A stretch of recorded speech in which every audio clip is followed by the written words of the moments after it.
Okay, you can hear me all? Good. Day 4. So we're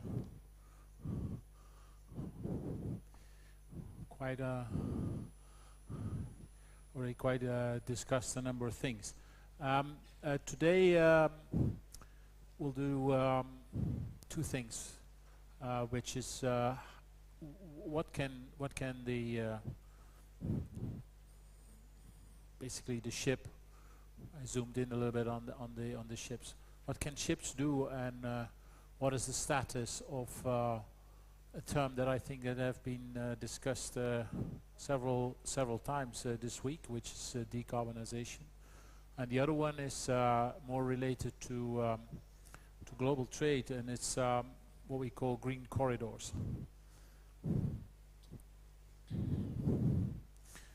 So during my research for this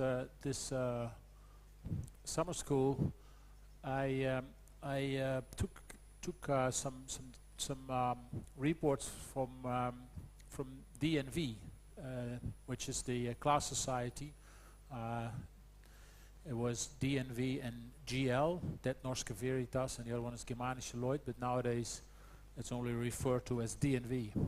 And their first statement was decarbonization is the greatest challenges facing the industry or facing shipping, but it is embraced by the industry. I think we have to. I mean, there is no there's no other way. And one of the reasons why they have to and why they do embrace it is because the IMO has set a number of goals. First of all, of course, the full-scale decarbonization, 0 emissions by 2050, and some in-betweens, 20 by the end of this decade, and another 50% on top of that, 70% by 2040, which is only 15 years from now. Might seem quite some time, but I think for this industry, 15 years is not that much.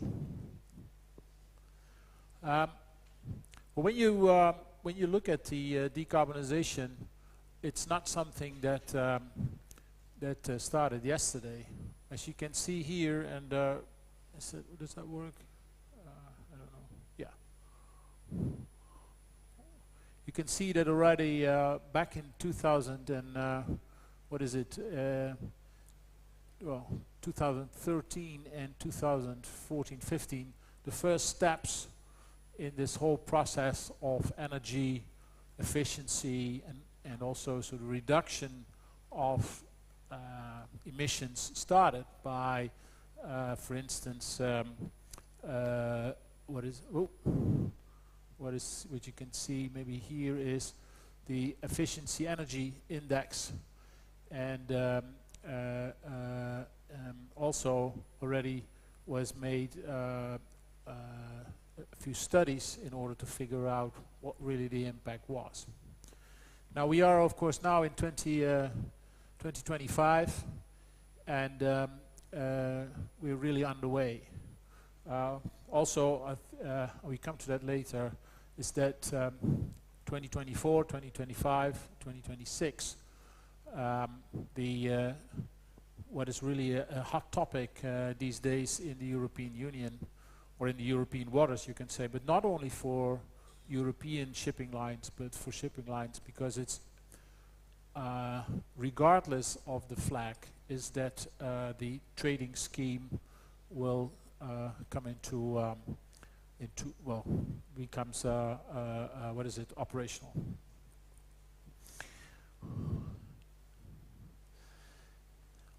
I mentioned him earlier, I think yesterday, Martin Stopford, the maritime economist. He was a long time director within Clarkson Brokers, very large shipbroker office, head office in London, but they have offices all around the globe. And not so long ago, he made a sort of calculation, and you can see his Excel sheet, because it's not really that much more than an Excel sheet with some clever and I think intelligent approach. But his estimation, calculation tells us that, and this was done I think two years ago, maybe a bit more, but let's say so the next 30 years, in order to replace the entire global fleet, we need 3.4 trillion US dollars. That's a lot of money.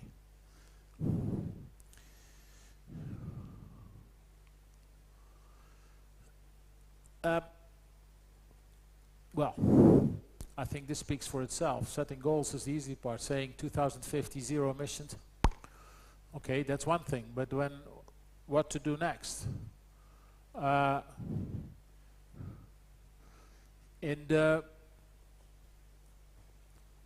are on the move. We are making progress, but it goes slowly. Some will even say very slowly or too slowly, but at least there is moves, and I think that a lot of initiatives are taken, and I think that a lot of shipping lines and other stakeholders are also on the moves. Also, of course, the manufacturers of engines and what have you, but it goes slowly. Because we have, that's why this huge amount of money is involved, the construction of new vessels. So new vessels with new propulsion systems, meaning hydrogen, methanol, ammonia, or retrofitting of existing vessels.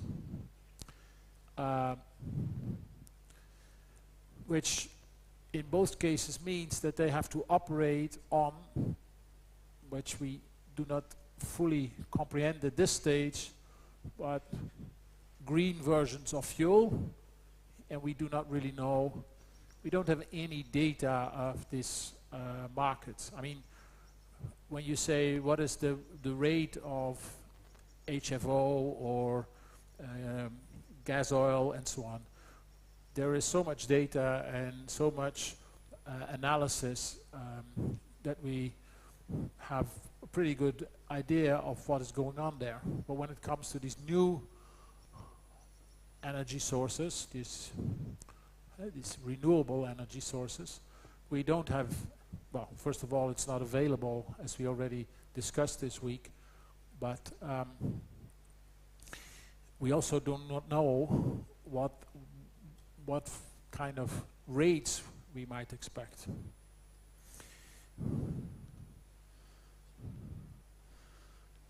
Again, these aims from the IMO.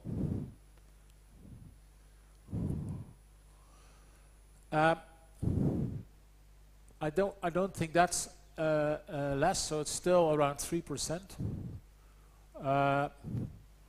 We've seen a bit of a decline, which is good. Oh, I'm too far. Slower trade growth. Well, we had a bit of a slow trade growth. I discussed that on Monday.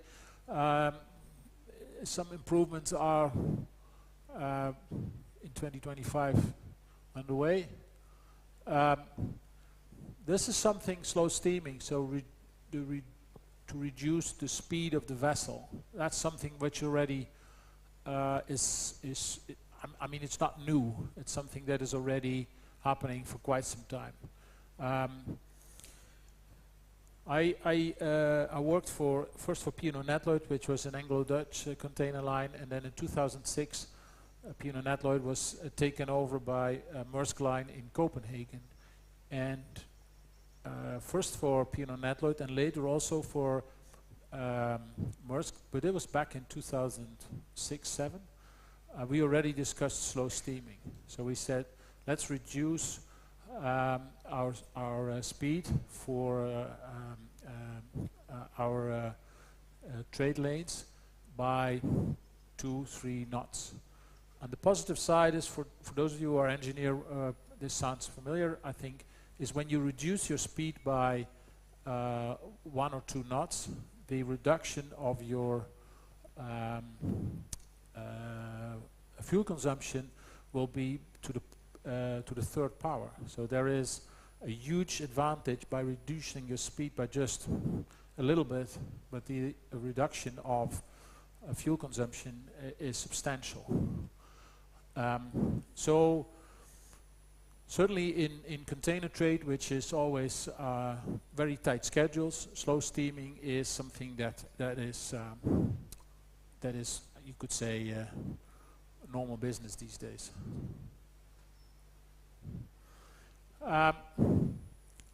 We do see already, and I will show you a bit of the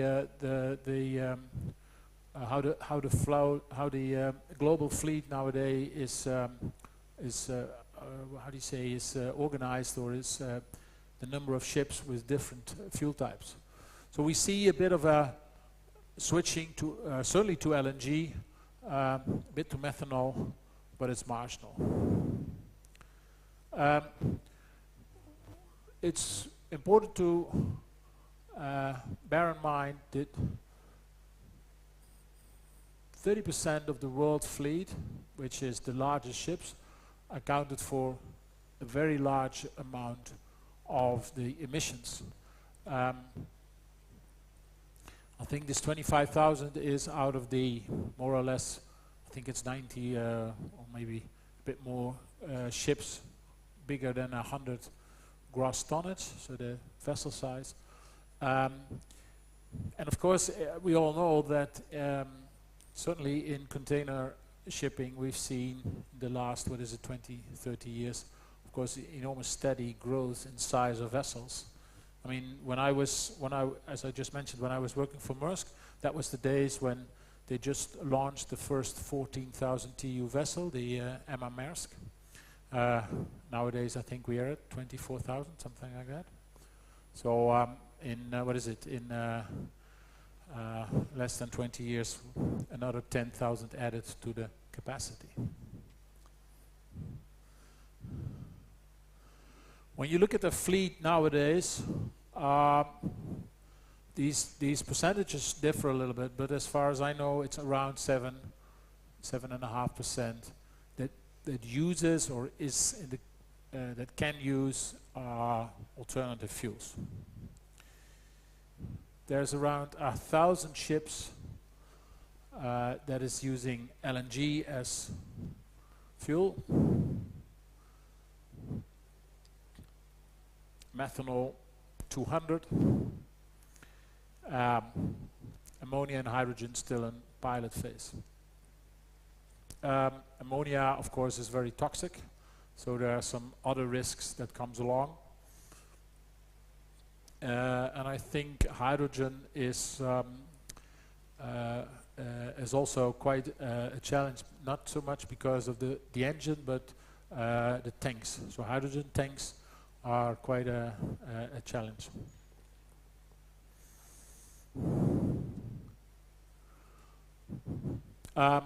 But this is, I think, a better sign. So dual fuel, which means that a ship is capable of either using fossil fuels or one of those renewable energies. Now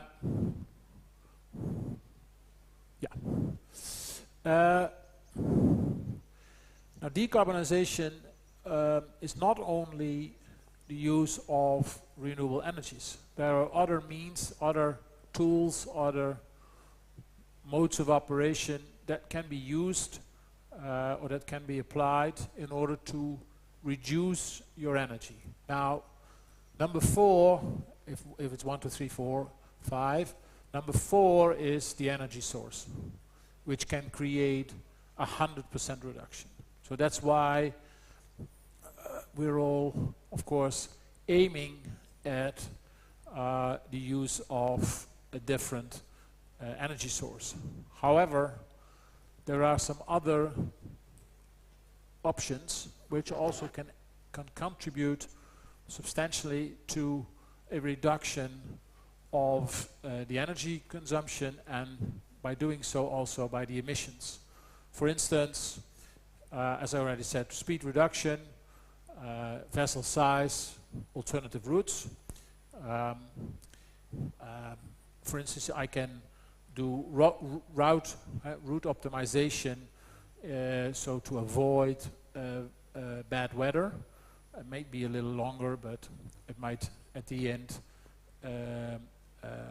lead to a better fuel consumption, so maybe less. The other thing is, for instance, when we were looking at it at P&O and also at Maersk for what we called the East-West trades. So ships calling a number of ports in Asia, Japan, Korea, Hong Kong and Singapore mainly, and then heading via Indian Ocean towards Red Sea, Suez Canal, and then into Mediterranean towards Northwest Europe. These ships left, let's say, Singapore or the final port of loading in Asia, and then full ahead, 23, 24 knots, towards into the Red Sea, and then of course they slow down close before arriving at the south entrance of Suez Canal. So they were for a number of days on a high level speed, and then, oh, we are too early, so you know what, we reduce. And we said to them, when you leave the port in, let's say Singapore, not at 23, but at 20 knots, or maybe even 19, and you maintain that as a continuous speed, you will arrive at the exact same time to be on time for the northern convoy into the Suez Canal. So route optimization, improving your speed can be a very helpful mean in reduction of fuel. Of course, the number two, the hydrodynamics. Then we are talking about, I think I mentioned that yesterday or Monday, air lubrication, but also hull coating, and of course making sure that the hull and the propellers are as clean and as smooth as possible. Nowadays it's quite easy, even when the ship is still in the water, in port, there are options to have your hull and your propeller cleaned while the ship is loading or discharging.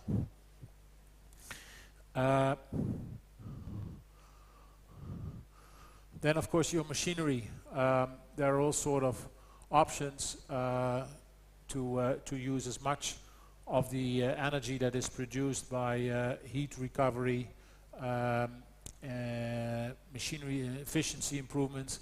Well, I'm not an engineer by education, but I know that Wärtsilä and all the other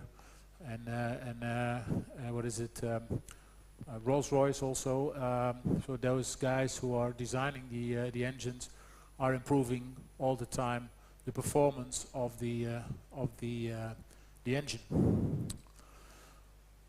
The energy I mentioned already, and of course another one is carbon capture and storage. So that is capturing this carbons while the ship is en route, and then when you're calling a port, you can deliver the carbon ashore, where it will be treated and used for other chemical processes. So as you can see, some are more and others are less. But if you take at these five different options or solutions, that might be a better term, you see that it's not only the fuel, but there are also other means in order to reduce the energy, so to have less energy or to have a better use of the energy, in order to also create a lower level of emissions. So when you then look at the alternative fuels, what you see here is since 2000, and I think it's 2003, so quite some history. We'll see that very slowly, but there is an increase in the number of vessels that is using LNG. Bear in mind, these are the vessels what is excluded here is LNG tankers. So there's also these LNG tankers. You may recognize them with these huge, globe kind of tanks. Nowadays they are more square. Because LNG is carried at a very low temperature, minus 167 Celsius, at very high pressure to make it liquid, otherwise it's not LNG. But this is only, so this is the vessels on top of the LNG tankers. LPG is also used, very, very little. And then you can see there is a bit of methanol and ammonia. So that's what we see nowadays as the number of vessels on order, which is the final column when it comes to renewable energies. So there is some progress, but still it's very, very small. Then when you look at the entire fleet, in the world fleet of number of ships and gross tonnage, so the upper part is the number of ships. So we see that a total of, 2357 vessels are in operation using different types of alternative fuels, but still 98% is when it comes to the number of ships. So I think this 7.5% that I just mentioned is regarding, as you can see, the lower side of this graph in tonnage. So 92.6% of the total gross tonnage around the world is still on fossil or conventional fuels. But on the other hand, the right-hand side, we can see that the number of vessels on order and also the percentage of gross tonnage is where we can see this progress that we are making.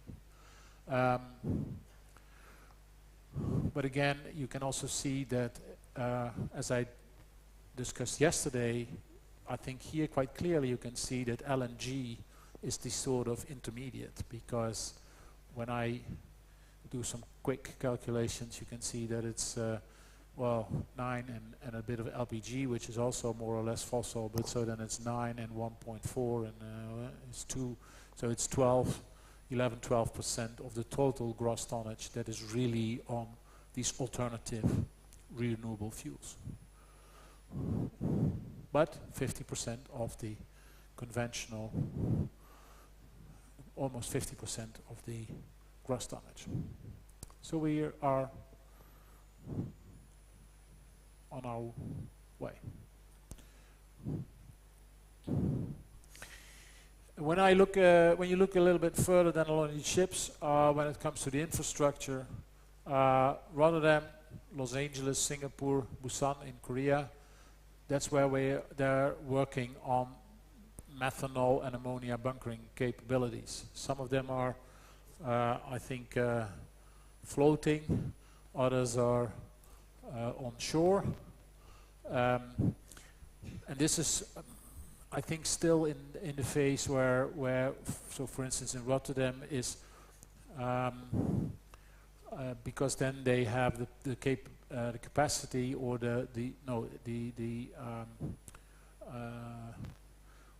one of the things they are looking at is to have a ship that sails between Rotterdam and Bilbao. It's on the northern shore of Spain, and then back and forth. So that's a fixed line, fixed route. And then they know that Rotterdam, Bilbao, Rotterdam, they will have sufficient bunker capacity, and so they can always bunker in Rotterdam. So they're not depending on methanol in Bilbao. So this is still used as test cases or to see how it works, and also to figure out what it means when you're sailing with methanol. I think onshore power supply, cold ironing as it's called, is another option, another tool that is used for reducing of emissions by ships when they're in port.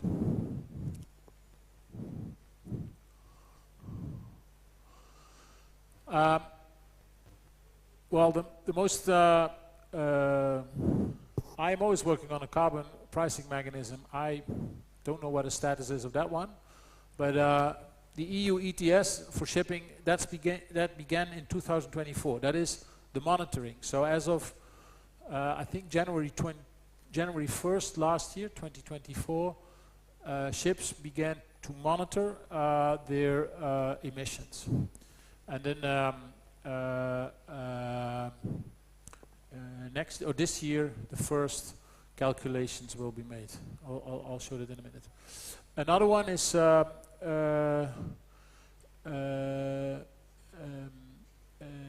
pressures on investment decisions. Poseidon Principles, for instance, is a sort of cooperation between a number of banks and other financial institutions, where they say if you want to have a financing with us, let's say for a new built vessel, these are our principles. So you have to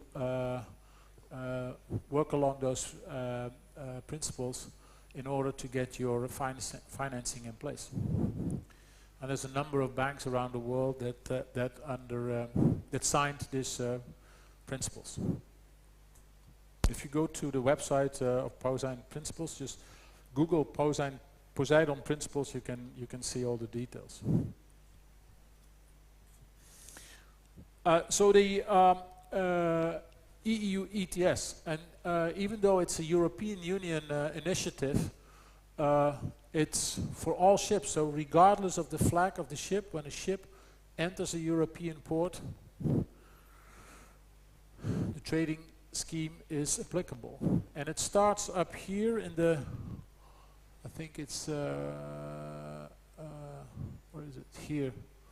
Where a ship is monitoring, because MRV is monitoring registration and verifying.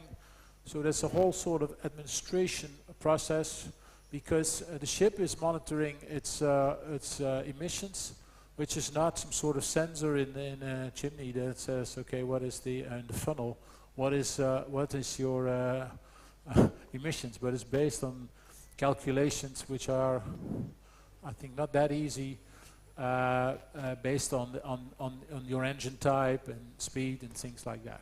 And then there's a whole process of verification, and then finally this year the calculations will be made. Some call this trading scheme actually as a tax, in the sense that it's based on energy or no emission allowances, and one emission allowance is 1 ton of CO2 emission, and the whole everybody is, of course, is still a little bit floating. But what is the price of one emission allowance? And the expectation is, I think the rate now, or the level now, is something like just above 60 euro, which is more or less 60 US dollar, I think. So that's what is expected that it will cost. And so when I think it's September 30 this year, that's the due date, and then they will, based on this monitoring, reporting and verifying, there is of course then the sort of the final well, you can call it invoice or whatever, and then of course the ship owners have to pay. The other thing is that it is according to the rules, it says that the ship owner is the one who will be charged. Now, of course, it can be that there's a ship owner and then you have chartered the vessel for a number of years. So I think there's still a lot of debate going on within, certainly with the EU, if that is a contract. Let's say I made that contract for this vessel in 2020, and it's a 10-year charter. what does it mean? Because if then the owner is charged for this energy, or emission allowances, he wants to charge it to the charterer, but the charterer says, there's nothing in my charter party, so we have to come up with surcharges or new rules. So there's still a lot of debate going on, but it's underway, and of course the revenues, if you would like to call it that, so the revenues will be used, of course, for the investment in all sort of green projects. I know that, for instance, Maersk says to its clients, because when because Maersk also has its own vessels, so then these costs, of course, will be a surcharge to the shippers, so to the cargo owners. And they're saying that they already, and they started, I think, already a few years back with the possibility of a sort of, I think they call it an eco or a green sort of contract. So they said we have a sort of a fixed surcharge, and then when these real numbers will come up, you're still on this fixed surcharge. So they already tried to to make a deal with their certainly with the large clients. It is a cap and trade system, which means there is a cap. So there's a maximum allowance of CO2 emissions. I don't know the exact number, but it's quite a lot. And what will happen in the coming years or the coming period is that this total allowance will reduce.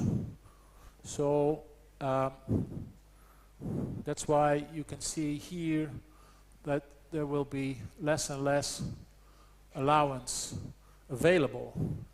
As you can see here, it says something of 57 million, I think it is, tons of energy allowances. So that will be less. And the scenarios of starting 2030 towards 2050 differ, but by 2015 it will be zero. That's the whole aim of it. Whether that will be 2015 or maybe a little bit longer, time will tell. But it certainly will go into this direction. One of the, I think, important processes when it comes to energy or emission reduction. As you can see here, also there is a difference in ship types. So as of 2024, cargo and passenger ships, 5,000 or more gross tonnage. Maybe just gross tonnage. One gross tonnage is a volume indication. Then in this year, as of this year, the monitoring, the light blue is about the monitoring. So as of this year, offshore industry will start monitoring, and then offshore and general cargo ship, smaller, from 400 up to 5,000, will also start this year.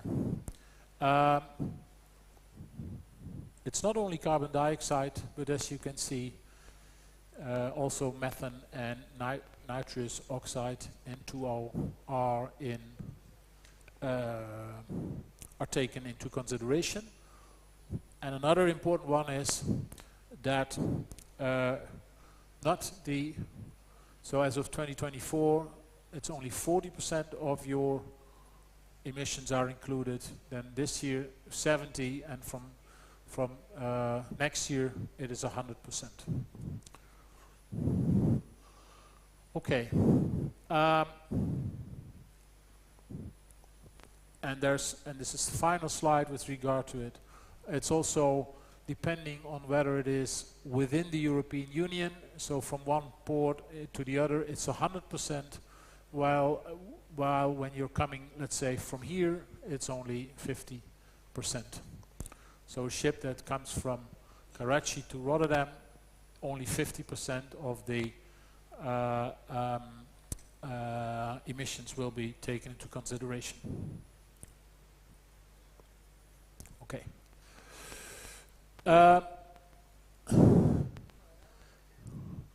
This is a bit what we think that is going to happen. More and more ships will be run on alternative fuels. We've seen already the order book, so hopefully that will be accomplished. It's not a lot, 25%, but hopefully it'll work. But as I told you earlier, still a lot of ship owners at the moment are thinking, you know, I can build a ship for the next 20-25 years, so we will see in time. And the other thing is, which is an expectation, but you can imagine that that in the near or longer future, other effects will come into place. For instance, commercial non-viable. It is very well possible that more and more large shippers will say to a container, if we look at container lines, but also in bulk, whether it's wet or dry, will say if you are not compliant with the decarbonization process, we will not use you as a carrier. But also maybe taxes, penalties, insurance limits. So there are all sort of possibilities that might have an effect on your fossil fuel ships.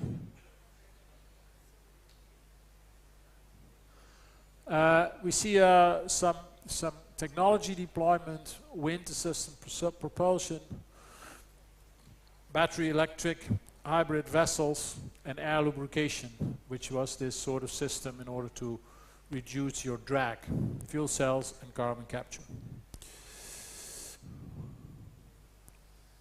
Yeah, so there is an expectation, although I do make a remark with number 2, yes, we will see retrofitting, but it depends on a number of things, whether the ship is still available for a certain amount of time. Otherwise, you would maybe consider recycling of a vessel. Now, here's an example of what to do. These two white masts, when the ship starts sailing, will produce a sort of like a sailing vessel, a sort of lift, which then, of course, will assist you in speed, in propulsion, and so your energy or your fuel consumption will reduce. It's more the sort of similar example. You can also, or on the other hand, you can also think, yeah, that's quite a good thing, but what will we do with these huge constructions while we are loading and discharging? Because you can imagine that these sort of things are made of very light material.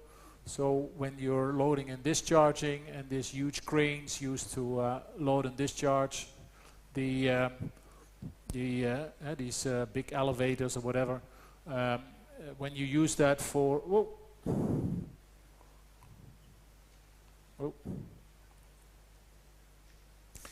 when you use that while discharging or loading these holds, you don't want to have these beautiful foils, or I think they are called foils, damaged.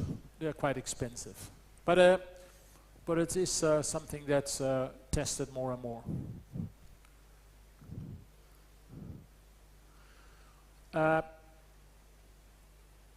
Yeah, so whether we will see some further regulatory milestones with regard to the carbon levels, better fuel standards, yeah, it's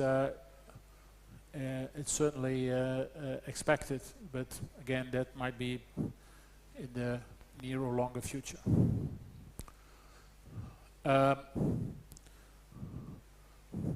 Again, this is something that is expected, but of course, which I think we discussed earlier this week, is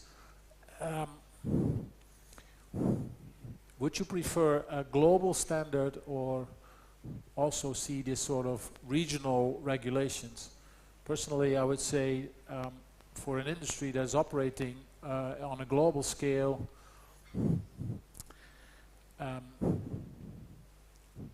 these sort of national and regional regulations on top might cause quite some additional.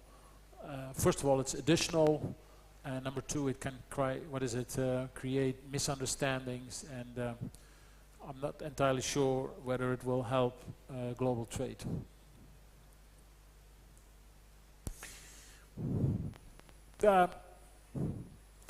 Yeah, that's certainly something I stated that earlier.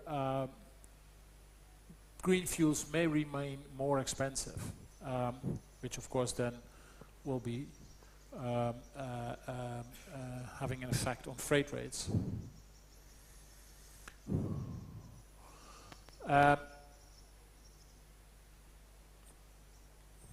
Carbon-intense routes could be priced out of major trade lanes. Yeah, I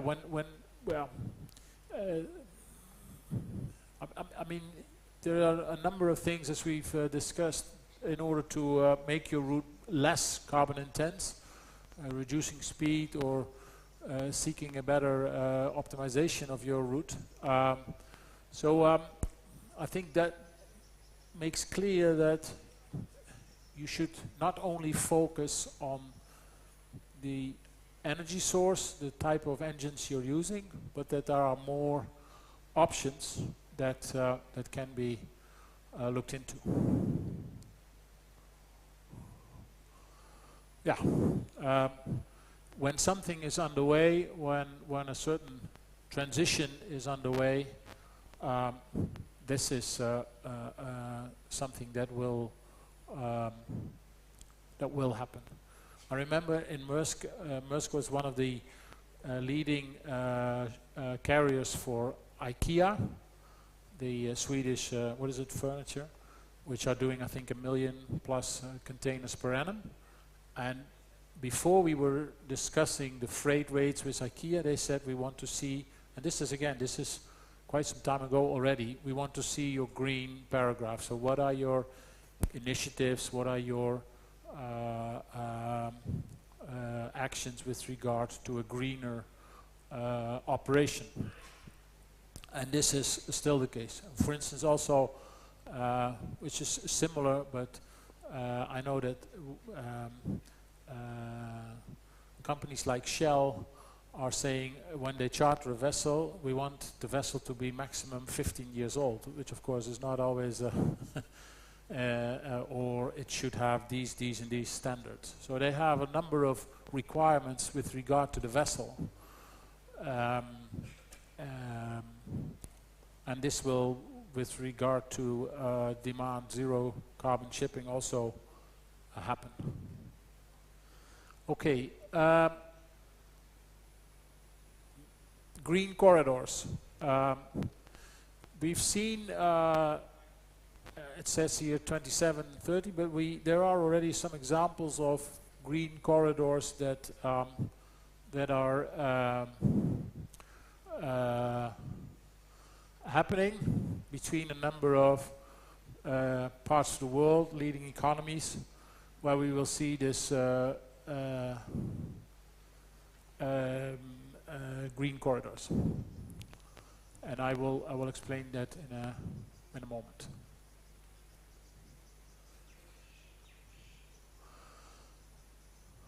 What is then sort of lookout for the next 10 years, for the next decade? As I discussed, there are a number of experiments and pilots with new energy sources and other means in order to reduce our emissions and energy use. But at a certain stage we should move or shift or develop ourselves from pilots and experiments to a mass deployment. It should create a mass, because then it also makes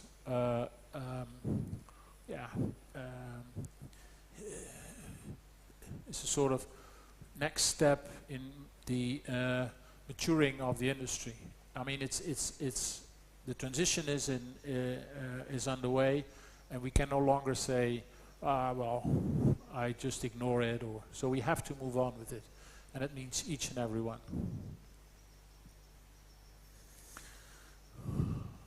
Well, yeah, fuel flexibility, digital efficiency, and cleaner operations. Yeah.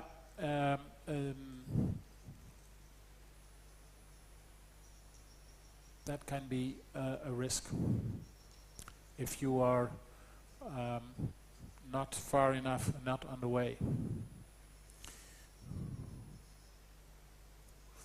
So these are, you could say, an advanced technology, adoption of renewable energy, smart energy management system, and support of policy frameworks. Initial investments might be high, but I think that in the long term it is what is necessary.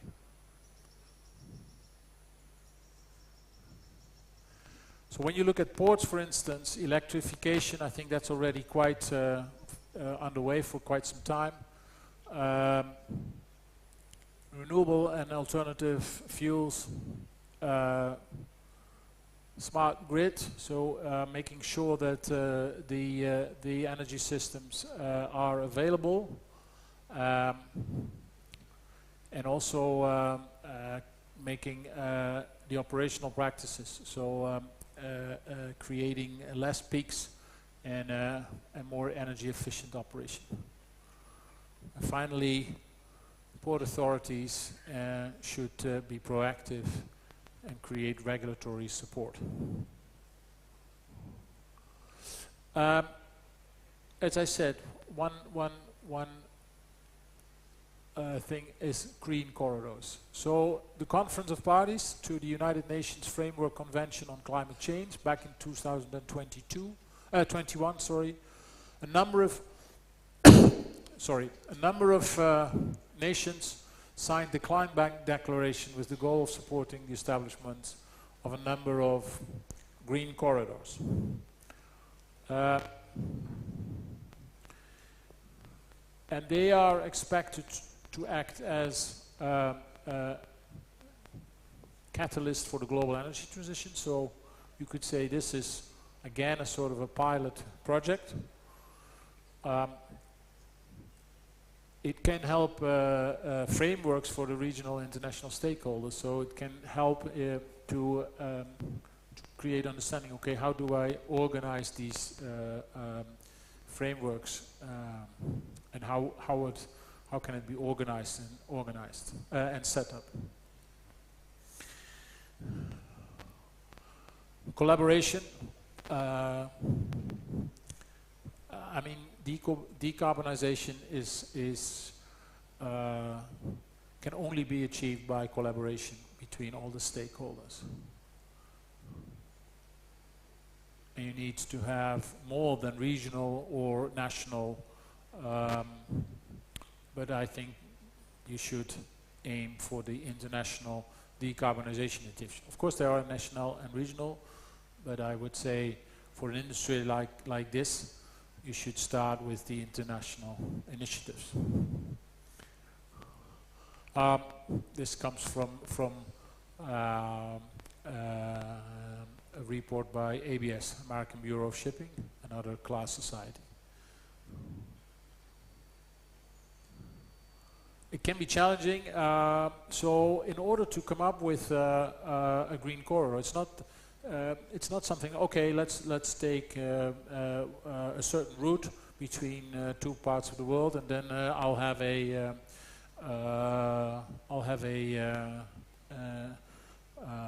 and I'll make it a green corridor. No, you need to have, and I put or added AI to it. You need to have a lot of data about this route and the performance to see how it can be feasible.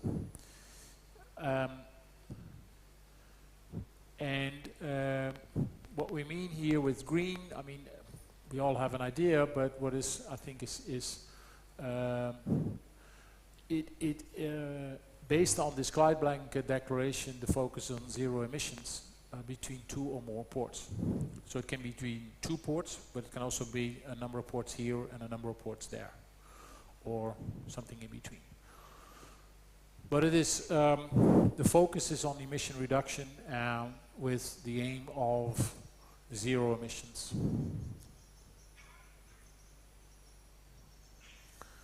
And so the corridor geographical connection between two locations or two regions.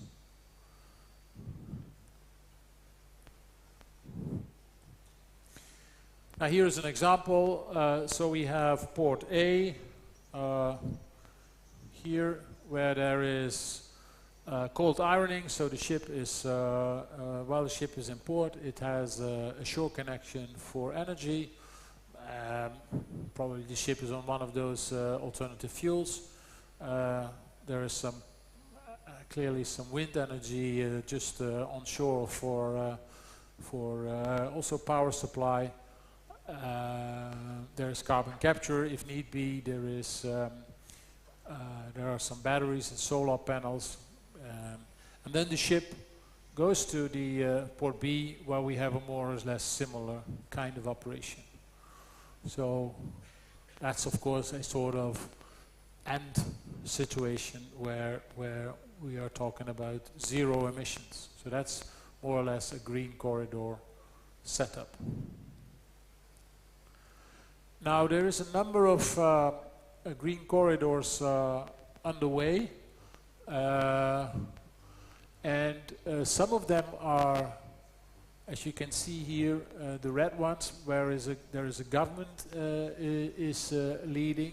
Sometimes it's the industry, so it's private, public, and public-private cooperation. So that different setups, how these are organized. By the way, it doesn't mean that all these green corridors are already, I think, up and running, but at least, or maybe it is. Maybe it is. So already a number of these green corridors are on the way. Doesn't mean that they are, of course, they are not at zero emissions right now, but that's what they are, what they aim for. But there are some important things. You need to have a gross value chain collaboration.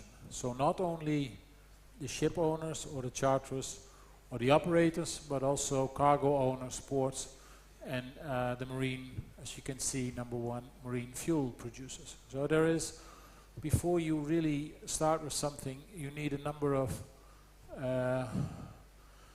parties to get on board.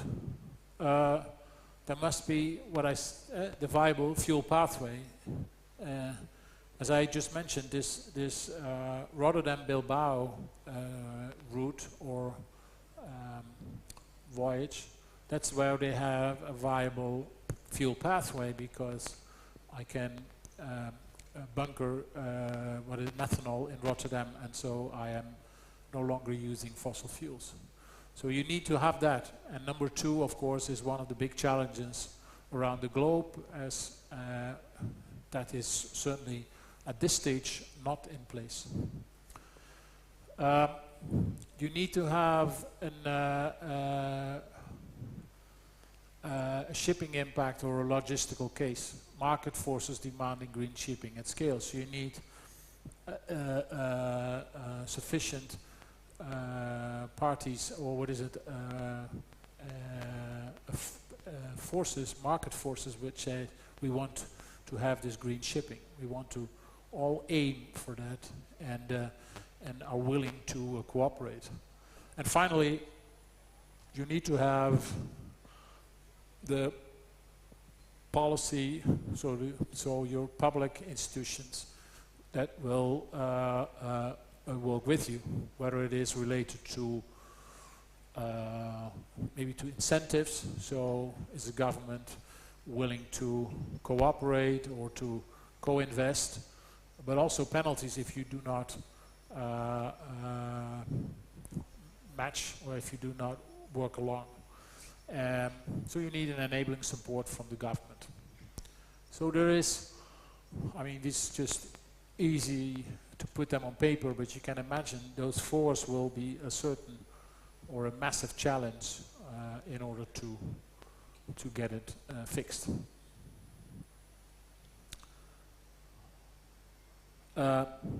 It's a complex process to get it selected, and you need to have, or you need to do a feasibility study in advance. Because what is the vision and objective? Well, I think they are probably that's maybe one of the easiest questions. What is the timeline for the formation of the green corridor? So how long will it take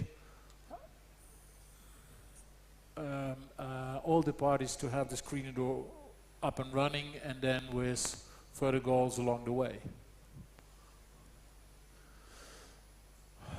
Is the regulatory framework in place at all these different levels?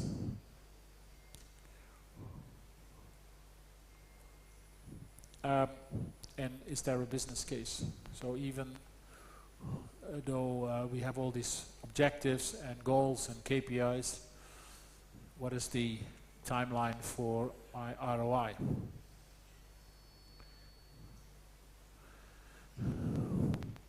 Where does the money come from?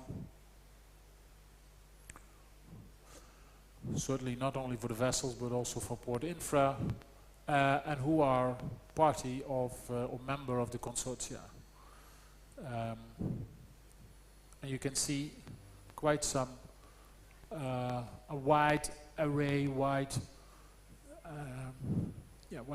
of stakeholders: the owners of the vessel, the ports, manufacturers of equipment, the fuel suppliers, regulatory and governmental bodies, shipyards, the whole lot.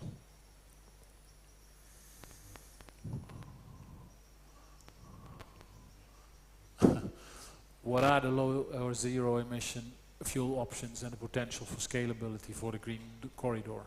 Well, I think we discussed that several times this week. We have some options, but what will be scalable is another issue, is another thing. So green corridors, I think, are still in a very early stage, but they are underway. I'll have a few examples. What are the trade routes, the vessel segments, cargo types that operate between ports that are part of the green corridor? So there's quite some work to do before a green corridor is up and running. But of course it is one of those initiatives in order to get less emissions.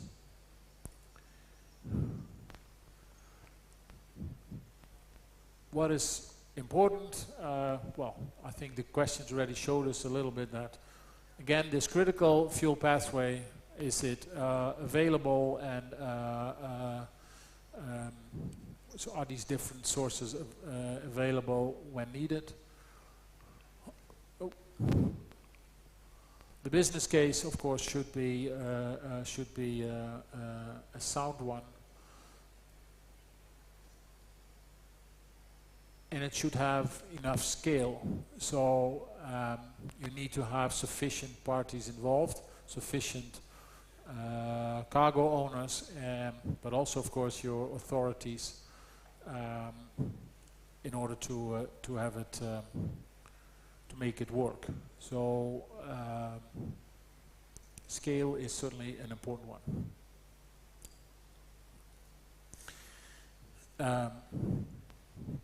Your funding, and you need data. You need also to have data not only in advance, but also when you start with a green corridor. It needs to be. You need to have data in order to see whether you are on track. So whether you will accomplish the goals you've set. As I said, a few are in planning or early implementation stages. Most are regional or bilateral phases.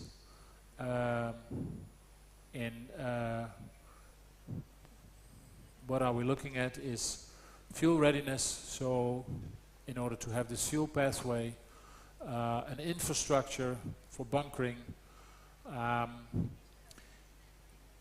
whether there is alignment with the regulatory, so the rules and regulations that are in place, and most of them are private-public partnerships.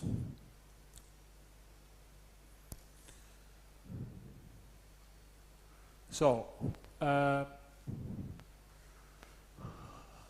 Maersk, so here's an example, Rotterdam, Singapore. As far as I know, it's signed. I think I have a copy of the agreement, but it's under development. A number of major carriers, Maersk, CMA, the French carrier, and some energy firms, methanol and ammonia bunkering, digitalization, and life cycle greenhouse gas tracking. So a number of parties are involved. Maersk, MPA, not sure what it is, and Port of Rotterdam. Another one, Los Angeles, Shanghai, a lot of ports and on both sides of the Pacific and multiple carriers. But again, that's by 2030, zero emission container ships. We will see. More or less similar, alternative fuels, digital tools, and port power systems.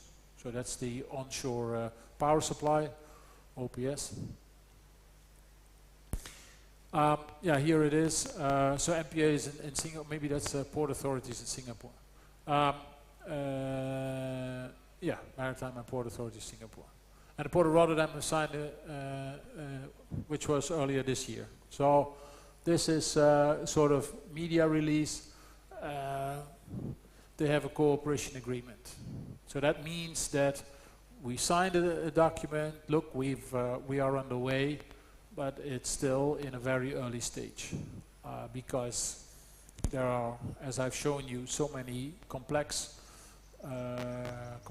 around it that it's still in a very early stage of development. Another one between Norway, Sweden, and Hamburg, Germany. That's of course short sea, so that's coastal routes. But then this is not so much. Well, this is not only on cargo vessels, but it's also on passenger ferries. And of course, ferries are an easier type of vessel because they go all the time the same route. So your fuel pathway will be an easier task. Australia, East Asia, which is green routes for iron ore and LNG bulk trade. So you see Rio Tinto, BHP, which are the big mining companies. So that is, I think, Port Hedland. West Australia, where is the large iron ore port. High tonnage commodity shipping with green ammonia and methanol. So you can also see there are different corridors. This is about bulk. Rotterdam, Singapore is container shipping, and the North Green is more on passenger ferries or short sea. So they are different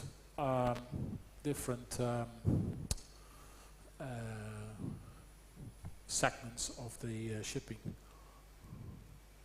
Finally, one in Asia, but that's still under negotiation. Also short sea shipping, which makes sense because in that part of the world there's a lot of short sea shipping, and they aim from LNG to hydrogen. So you see that here it's hydrogen, here it's methanol and ammonia, hydrogen, and it was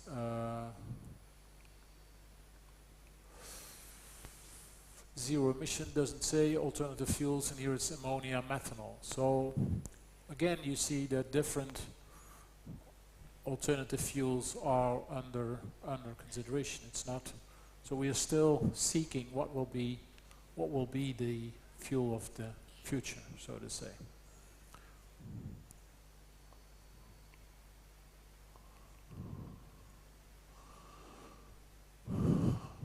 But there are some challenges.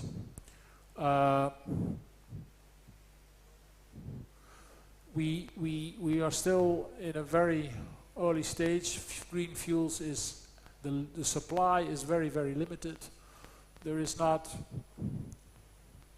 sufficient fuel and safety standards, which of course is a task that lies with the IMO. They need to come up with what are the standards for the use of these fuels. At the moment, that's still one of the hiccups. It's quite expensive.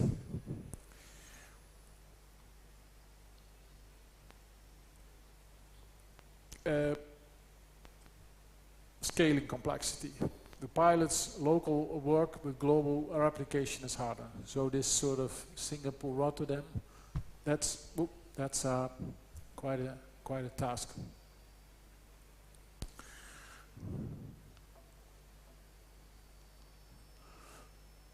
So it's not longer a concept becoming real. Most in early stages, there is some groundwork to scalable zero-emission vessel deployment, interport fuel compatibility, and international climate cooperation. So I think it is in a very early stage. There is actually not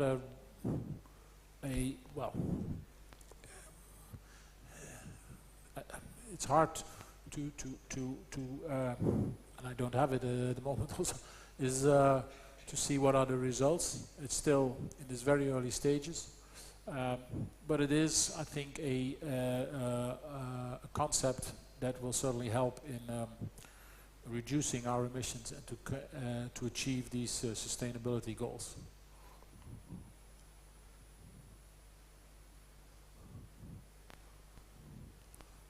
And they represent what you could say, decarbonization in action. So it's a first step where apart from a few others, where we say we are underway. That was it for today. Thank you.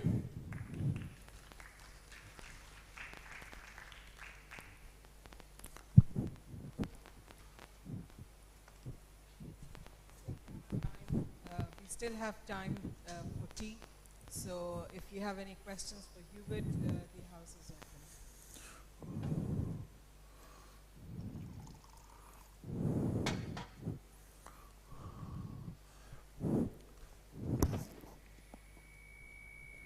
Thank you very much, sir. You talk about the carbon emissions But what about the chemical waste in the form of water? I think IMO have the guidelines about the blast water management system in the form of D1 and D2 standards. What will be the future of these principles? The future of? Water blasting in the shipping, in the form of the chemical waste. Waste? Chemical waste from the ships. I think that is when it comes to waste. I think that's every port has its own. I think its own regulatory framework with regard to waste.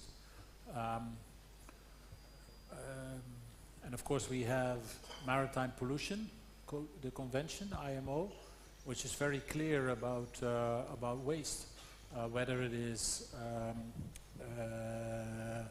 garbage or oil or chemicals, or so there are, I think, 6 or 7 appendices in the MARPOL convention, which very clearly dictates how to deal with waste, and every port state so has its own tools or means in order to make sure that ships also follow these rules. So I think waste management, or the waste, is quite good covered. And another thing, of course, is that ships, modern ships, are using all sort of equipment in order to use waste also for heat. So to burn your waste where it's possible, in order to create more, heat or things like that. Is any Asian countries involved in the Green Corridor Agreement? Pardon? In any Asian countries involved in the Green Corridor Agreement? Any Asian countries? Asian countries, right? In the Green Corridor. In the Green Corridor. In the Green Corridor. Is there any Asian countries? Like Pakistan, Sri Lanka? In the Green Corridors? Yes, well, I showed you the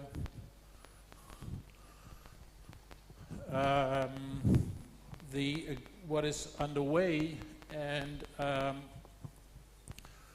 okay, now I got it. Let me see.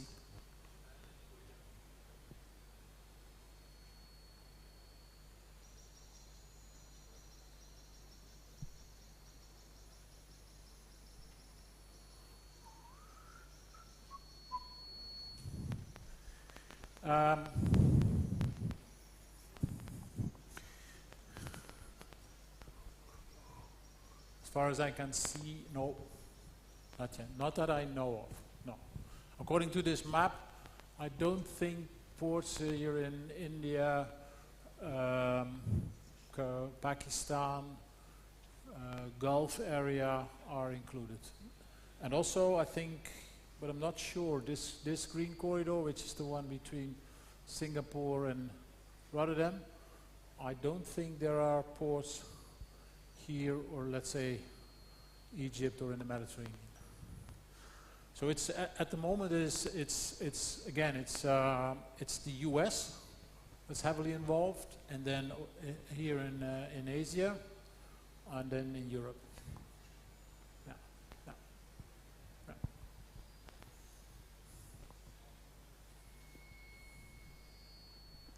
Yeah. Okay. Thank you very much for the presentation. This green corridor, I don't see any optimized route in this green corridor. No. It's one of the longest route to reach anywhere, especially in the big ports. Yeah, agree. I agree that when you say the route in itself, so the track or the course is more or less the same. Certainly when it is container shipping between Singapore and Rotterdam, you will maintain that course. Maybe the route itself will not change, but As I explained, for instance, speed during this route can be modified or updated, or what is it, improved. Whether I mean, when you look at these routes here across the Pacific, and also routes crossing the Atlantic, I mean, Atlantic crossing depends a little bit on the season. So during the winter, most vessels will, when they leave Europe or leave the US, they will follow the shortest route, but then they will avoid certain latitudes because of very poor weather. So crossing the Atlantic and the Pacific, it might be that the route will be a little bit different. But for Asia towards Europe, there is not much options. No, apart from speed. Yeah. And I think the aim of green corridors is not per se. I mean, you're right that I mentioned it, but I don't think that the route itself is the key thing. Also, when you look at that route, Singapore-Rotterdam, due to the very high predictability of monsoon seasons, you know exactly what to expect. So the weather forecast for those routes is quite good. So they know what to expect when it's what is it, summer, winter, monsoon. So you know, and the Mediterranean also is. I mean, we know during summertime, of course, there is which is in the western part of the Mediterranean. You have the Mistral, which is this wind coming between Spain and the Swiss Alps, and then blowing into the Mediterranean. But that's also quite good predictable. So, but for the North Atlantic and the North Pacific, also when you're crossing the Pacific, of course, you have to deal with the typhoon season, and you don't want to be there when it's a typhoon. So yeah, those routes are where route optimization can be an issue. Let us tell about the what I understood. The green corridor is just the purpose to refuel the green energy. Yeah, amongst things. Yes. Yeah, Because a lot of the fuel, the crude oil, moves from around the GCC countries or initiate from the GCC countries around the world. So I think they have to follow that route to get the green energy. Yeah.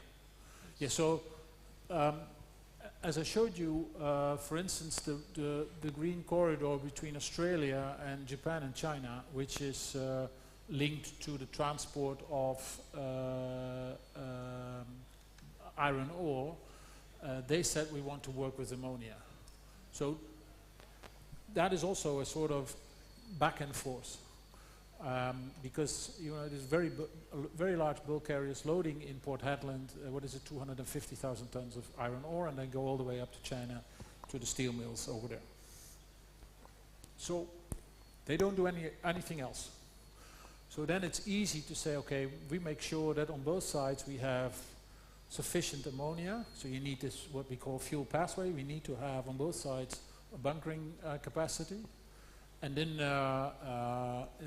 we can arrange this green corridor, because we have on both sides we have bunkering capacity, and we're not depending on having a worldwide network of bunkering, and that is, I think, one of the things behind the green corridors, is to say, if I have a few ports here and a few ports there, then I make sure that on both sides we have fuel capacity or bunker capacity, which might include not only whereas when you're depending on oil, it means there's a few places in the world where there's oil, and then of course the oil is delivered towards let's say, to Rotterdam or to Karachi or to whatever the port is in the world. But that's already an existing global network. But with methanol and ammonia and hydrogen, what you see is that ports are investing in sort of a plant that is producing these fuels. And so then you have your own bunker and fuel capacity or production, and then you link that with this green corridor. So then that's why green corridor is port, shipping route, and another port, or a few ports here and a few ports there. Don't you think for greening the environment, there is another concept which has to be applied? For example, the mode of transport has to be changed. Most of the transportation carbon emission comes from the oil movement. So if we move from the ship to the pipeline across the world, especially where it's possible, so don't you think it will majorly impact the carbon emission? To move from ship To pipeline. by plane? Pipeline, yes. Well, let's look at iron ore. There's no way you can do that by plane. I was talking about the crude oil. Crude oil. Movement, yes. Most of the movement is because of the crude oil. Crude oil, and then Yes. by using a plane. Yeah. Well, he says that. Do you think that if we were using the pipeline for transportation of crude oil and hydrocarbons through the pipeline, it would have a significant impact on emissions? Pipeline. on reducing? Yes. Pipelines are, by the way, there is a number of pipelines, but so there is there is a pipeline between, for instance, I think there's a pipeline connection for gas between Russia and Europe, Yes. but there is an issue going on while that is a little bit. We're trying to get one for Pakistan and Iran also. Yeah. So, of course, pipelines are certainly, sorry, I misunderstood, is a very good alternative. I fully agree. And I think there are already a number of pipelines in the world. But I think the shipping industry also, but I think one of the difficulties with pipelines is the geopolitical tensions and the geopolitical situations. That's my hunch at this stage. But I'm absolutely convinced that it is a certain that it's a much better than ships, of course. Thank you. And we also know nowadays that we can transport fuel and gas over huge distances. So, and you can put them on the ground. On the other hand, I know that, for instance, there is on the north shore of Alaska, Prudhoe Bay, as it is called. There's also they are doing oil exploration north of Prudhoe Bay, and there is also pipelines. But then again, when you're talking about green and sustainability, that goes through, of course, these huge natural parks, and you might wonder whether that's such a good idea. But if you put them underground, which I think for instance, the gas between Russia and Europe is underground and also under the seabed. So then, or at the sea bottom. So then, of course, it's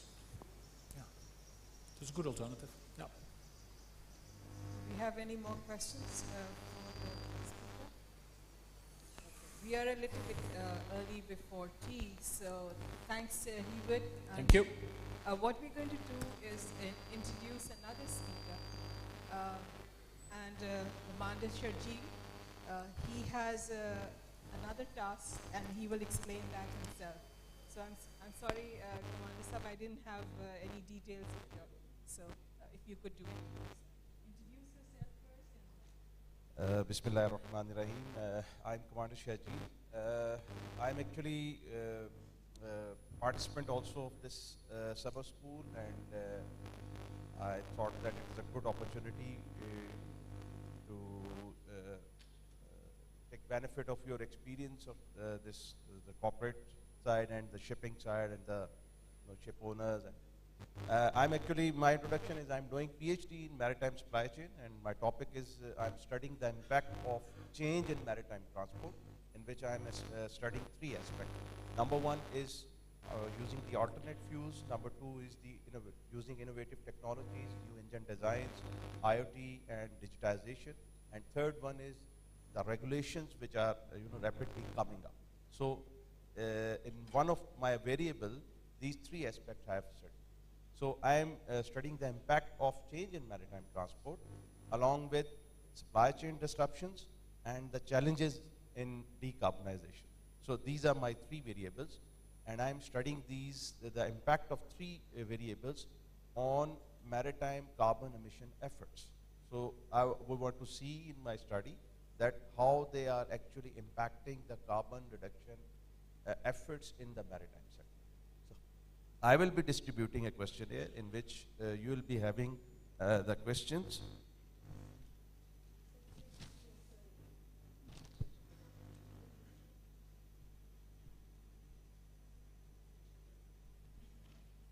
So I would like all the experts to read my questionnaire and give your honest opinion on my question that I have asked. It is on Likert scale, which means that you have to strongly agree, you can remain neutral, you can disagree, and you can strongly disagree.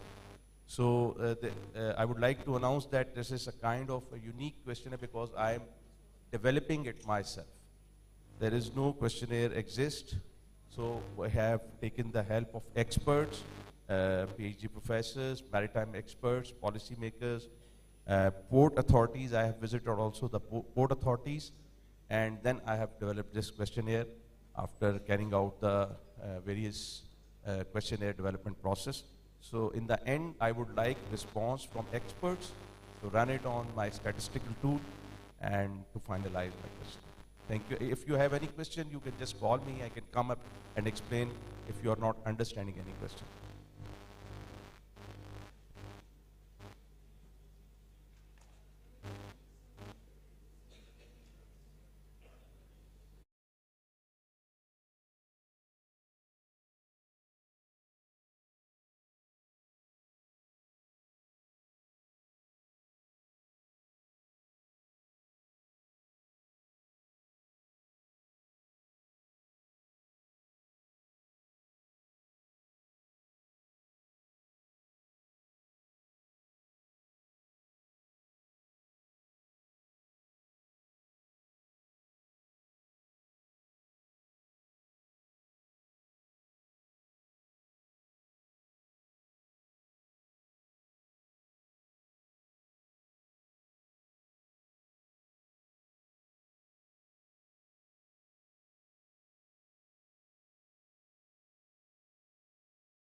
You're now invited for tea in the faculty lounge.